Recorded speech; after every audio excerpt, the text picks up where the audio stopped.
Hi, I'm Lanny, and this is Preserving Today. Today I want to talk about a common question when brewing kombucha. Does this Scoby look weird to you? When you're first starting to brew kombucha, it can be kind of confusing and you might not know what a Scoby is supposed to look like. What is a healthy Scoby? Because if you're new to kombucha, a healthy Scoby looks pretty weird. So this is what a healthy Scoby looks like. It's a little bit shiny, kind of an off-white color. There might be holes in it. There might be kind of chunky brown stuff attached to it. That's the yeast. It could be a single disc or in layers. If you're fermenting in a square container, it's going to be the shape of the container, so it'll be a square.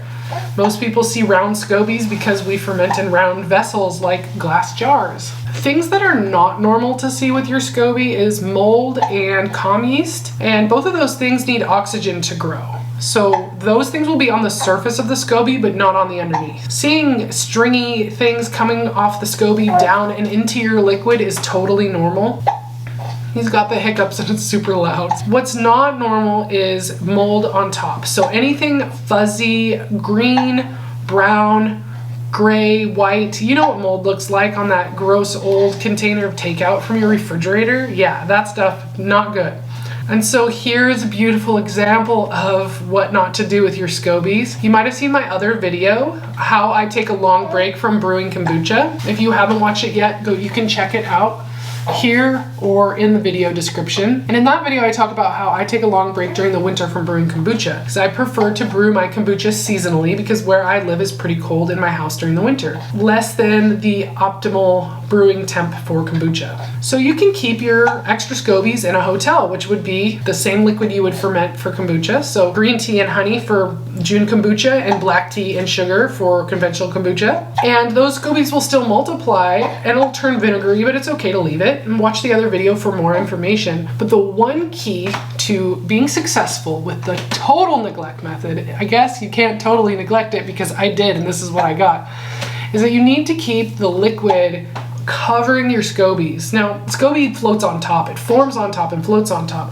But if you look closely to healthy kombucha, there's a little slick of a liquid over the top. And that acidic liquid is what's going to keep it from growing bacteria that shouldn't be there. It's not going to grow staph or strep or botulism because it's acidic. And it's not going to grow mold or com yeast because it's under a liquid. But if that Scoby surfaces and the liquid evaporates to the point where the Scoby is showing above the line of the liquid, it is a great environment to grow mold and com yeast. And that's exactly what I did here. So this is my extra Scoby hotel, and since I made that video maybe 6 months or more ago, I've still just never added more liquid and left it on my shelf where I keep my kombucha. And it's back in the corner there, so I don't really look at it. And this last time when I pulled my other gallon in front of it to brew kombucha, I noticed that this was nasty. Can this be saved? Might be a question I would get, and the answer is no. This is beyond repair, and I don't say that often. The top Scoby has so much mold on it and so much powdery yeast or mold that I know that the whole thing is infected with mold spores. So if I was to try to use one of those lower Scobies that's under the liquid to start a new batch of kombucha, I would be just asking to grow mold on my next batch. And I don't want anything to do with that. So I'm not even gonna open this in the house to clean it. I'm actually gonna ask my husband to take it all the way out to our compost pile and dump it in there and then hose the jar out while he's outside and then bring the jar back in for me to clean and sanitize it. This little guy here is too young to be trying kombucha yet, obviously, but my older kids enjoy it as well as me and my husband, and I don't want anything in it that's gonna be not healthy for our bodies. It's not worth risking it. And this isn't even risking, this is like knowing what you're getting into because this is pretty far gone. Now when I get a little mold on the top of a pickle ferment, I don't worry too much about it. I scrape it off and eat the pickles.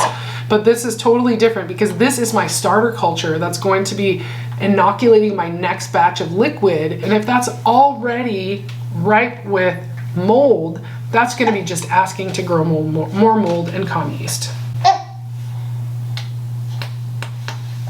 So instead, I'm gonna treat this like toxic waste Well, not quite, because it's gonna go in the compost boil, but I'm gonna take it outside and get rid of it, rinse out this thing, and clean my vessel really, really well. This is also why I like to keep 2 containers with Scobies. I keep a Scoby hotel because I want to have a backup plan in case one of them gets mold. And because kombucha is a perpetual ferment, and each time you brew a batch, you grow a new Scoby, you continue to multiply and have more and more Scobies. So it's not gonna be too much trouble or cost you much to just start another jar of liquid to have your backup plan in place. What do you think? You think that's a good idea?